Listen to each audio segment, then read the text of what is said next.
നമസ്കാരം പ്രിയ സുഹൃത്തുക്കളെ, വളരെ വേദന തോന്നുന്ന ഒരു വീഡിയോ ആണ്. നമ്മളെ പഠിപ്പിക്കുന്നത് മാതാപിതാ ഗുരു ദൈവം എന്ന് ആണ് നമ്മളെ പഠിപ്പിക്കുന്നത്. ഒരു വിദ്യാർത്ഥി, 10ാം ക്ലാസ്സിലുള്ള ഒരു വിദ്യാർത്ഥിയാണ് അധ്യാപകനെ കയ്യേറ്റം ചെയ്യുന്ന വീഡിയോ. വളരെ വിഷമമുണ്ട്. നമ്മളും സ്കൂളൊക്കെ കഴിഞ്ഞ് ഈ നിലയിലേക്ക് വന്നതാണ്. എന്തൊക്കെയായാലും ആ പയ്യൻ കാണിച്ച അതിക്രമം, ആ മനുഷ്യൻ്റെ നിസ്സഹായ അവസ്ഥ ആലോചിച്ച് നോക്കി. പാവം ആ മനുഷ്യൻ കരയുന്നത്. എന്ത് ആയിക്കൊള്ളട്ടെ, ഒരു അധ്യാപകൻ ഒരു വിദ്യാർത്ഥിയുടെ നന്മയ്ക്ക് വേണ്ടിയിട്ടാണ് ചെയ്യുന്നത്. ഇന്നത്തെ സമൂഹത്തിൻ്റെ, ആലോചിച്ച് നോക്കുക, ഇന്നത്തെ യുവജനങ്ങളുടെ അവരുടെ അവസ്ഥ എവിടെ എത്തിയിരിക്കുന്നു? അവർ ഏത് നിലവാരത്തിലാണ് വളർന്നു വരുന്നത്?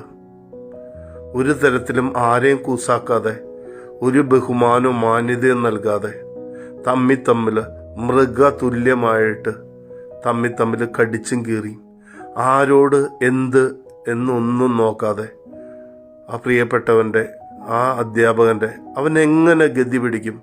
അവൻ എങ്ങനെ നന്നാവും? അവൻ ചെയ്ത തിന്മ അവൻ്റെ ജീവിതത്തിൽ അവൻ്റെ തലമേന്ന് പോവോ? അത് ഇവനെയൊക്കെ എങ്ങനെയുള്ള കുടുംബത്തിൽ നിന്ന് വന്നതായിരിക്കും? എന്ത് വലിയ തിന്മയാണ് അവൻ പ്രവർത്തിച്ചത്. കണ്ടിട്ട് ഹൃദയം തകർന്നു പോകും ആ പാവത്തിൻ്റെ കരച്ചിൽ കണ്ട്. കഷ്ടം.